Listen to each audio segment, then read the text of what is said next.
Hello everyone, আসসালামু আলাইকুম। কেমন আছেন সবাই? নতুন একটা ভিডিওতে আবারও স্বাগতম। আজ আপনাদের সাথে শেয়ার করব এবছরের প্রথম আমড়া মাখা। তো আমি কিভাবে আমড়া মাখা করি জানতে হলে পুরো ভিডিওটা দেখবেন। আর আমড়া মাখা করার জন্য আমাদের গাছ থেকে দেখেন অনেকগুলো আমড়া পেড়ে নিয়েছি। আর আমড়াগুলো কিন্তু আমাদের গাছের ফ্রেশ টাটকা আমড়া। মাশাআল্লাহ, আমড়ার সাইজগুলো দেখেন কত বড়।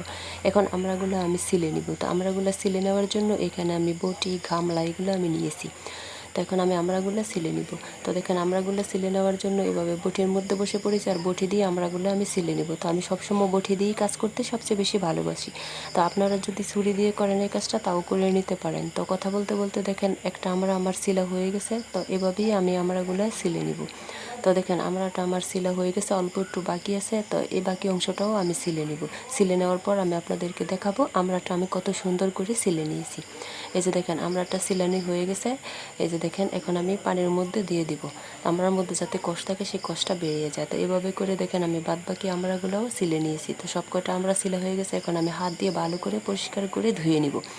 তো দেখেন ধুয়ে নেওয়া আমড়াগুলো এখন আমি ফালি ফালি করে কেটে নিব। তো আপনারা চাইলে গ্রেটার দিয়ে গ্রেট করে আমড়া মাখা করতে পারেন। আর আমড়া মাখা এভাবে গ্রেটার দিয়ে গ্রেট করে করে নিলে আমড়া মাখাটা ফেনা ফেনা হয়, খেতে ভালো লাগে না। তো এইভাবে ফালি ফালি করে নিলেই সবচেয়ে বেশি ভালো হয়। তো আমি আপনাদেরকে দেখাই আমি কিভাবে ফালি ফালি করে নিচ্ছি। তো এভাবে করে দেখেন আমার একটা আমড়া কেটে নেওয়া হয়ে গেছে। তো এভাবে করে বাদবাকি আমড়াগুলোও আমি কেটে নিব।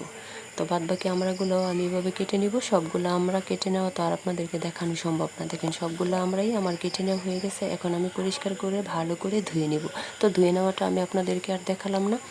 আর এদিকে দেখেন আমি মরিচ পুড়ে নিব। মরিচের বোটাগুলো ছোটোর জন্য এভাবে শোলার মধ্যে ঘেঁটে নিয়েছি। এখন আমি গ্যাসের চুলা জ্বালিয়ে দিয়েছি। জ্বলন্ত চুলার মধ্যে মরিচগুলো উল্টে পাল্টে কালো কালো করে পুড়ে নিব। কারণ আমড়া মাখাটা এসব পোড়া মরিচ দিয়ে করলেই সবচেয়ে বেশি ভালো লাগে। তো দেখেন মরিচগুলো আমি পুড়ে নিলাম। আর পুড়ে নেওয়ার পর আমি আপনাদেরকে দেখাবো মরিচগুলো দেখতে কতটা সুন্দর লাগছে। দেখেন এই যে মরিচগুলো আমি কতটা কালো কালো করে পুড়ে নিয়েছি। আর দেখেন মাশাআল্লাহ মরিচগুলো একটু ফুলের মতো দেখা যাচ্ছে। তো সব কয়টা মরিচ পোড়া হয়ে গেছে। আর এদিকে দেখেন ধুয়ে রাখা আমড়াগুলো একটা সাইড করে নিয়েছি। এখানে বিলাতি ধনেপাতা কুটে নিয়েছি। তারপরে এখানে আমি লেবু বীজ করে নিয়েছি। লেবুর রসও আমি আমড়া মাখার মধ্যে দিব। তো এ পর্যায়ের মধ্যে আমি দিয়ে দিব পাকা তেঁতুল। দেখেন লাল লাল পাকা তেঁতুল আমি নিয়েছি। তো তেঁতুলও দিয়ে দিলাম। এখন আমি মরিচের বোটাগুলো ফেলে দেব। তো আগে শোলা থেকে বের করে নিয়েছি, এখন বোটাগুলো ফেলে তারপরে আমি দিয়ে দিলাম। এখন পরিমাণ মতো লবণ দিয়ে দিলাম। এখন মরিচ আর লবণ একসাথে ভালো করে ডলিয়ে নিব। মরিচটা এত মুচমুচে হয়েছে, দেওয়ার আগেই ভেঙে যাচ্ছে। তো মরিচটা ডলে নেওয়া হয়ে গেছে। এই পর্যায়ে আমি পাকা তেঁতুল তারপরে বিলাতি ধনেপাতা একসাথে এভাবে হাত দিয়ে ভালো করে কষলিয়ে নিব। তো এভাবে যতক্ষণ কিছুক্ষণ কষলিয়ে নেওয়ার পর মাখা মাখা হয়ে যাবে। এ পর্যায়ের মধ্যে আমি দিয়ে দিব অল্প একটু লাল মরিচের গুঁড়া কালারের জন্য। তো অল্প একটু লাল মরিচের গুঁড়ার মধ্যে আমি দিয়ে দিলাম। এখন আবারও হাত দিয়ে ভালো করে কষলিয়ে মেখে নেব। তো এইভাবে কিছুক্ষণ আবারও মেখে নেওয়ার পর এই পর্যায়ে এর মধ্যে দিয়ে দিব লেবুর রস। তো আমি এখানে 3 পিস লেবুর রস নিয়েছি। 3 পিস লেবুর রসই এর মধ্যে দিয়ে দিব। আমড়া মাখার মধ্যে লেবুর রস দিলে আমড়া মাখার স্বাদটা দ্বিগুণ বেড়ে যায়।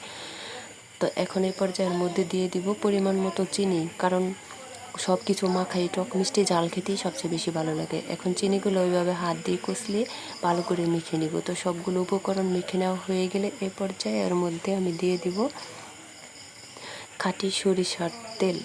তো দেখেন অল্প একটু খাঁটি সরিষার তেলের মধ্যে দিয়ে দিলাম। এখন আবারও সবগুলো উপকরণ হাত দিয়ে ভালো করে কষলিয়ে মেখে তারপরে কুটিয়ে রাখা আমড়ার সাথে এইভাবে হাত দিয়ে উল্টিয়ে পাল্টিয়ে মেখে নিব। তো এই আমড়া মাখাটা যত বেশি মাখবেন তত বেশি খেতে মজা হবে। তো দেখেন এভাবে হাত দিয়ে কষলিয়ে কষলিয়ে ভালো করে উল্টিয়ে পাল্টিয়ে আমি মেখে নিয়েছি, যাতে সব আমরা মশলাপাতি ভিতরে যায়। তো এভাবে কিছুক্ষণ মেখে নেওয়ার পর দেখেন মাশাআল্লাহ কালারটা কত সুন্দর। আর এরকম একটা সেন্ট বেরোচ্ছে, বলে বোঝানো যাবে না। তো দেখেন কথা বলতে বলতে কিন্তু আমার মজাদার এই বছরের প্রথম আমড়া মাখা রেডি হয়ে গেছে। তো আমার আমড়া মাখাটা কেমন হয়েছে কমেন্ট করে জানাবেন। আর এখন খাওয়া দাওয়ার পালা, দেখেন সবাই খাওয়ার জন্য বসে পড়েছে। তো সব মিলিয়ে আমার ভিডিওটা কেমন হয়েছে কমেন্ট করে জানাবেন। ভিডিওটি ভালো লাগলে লাইক কমেন্ট শেয়ার করবেন, চ্যানেলটি সাবস্ক্রাইব করে পাশে থাকবেন। সবাই ভালো থাকবেন, সুস্থ থাকবেন। আজ এই পর্যন্তই। আল্লাহ হাফেজ, আসসালামু আলাইকুম।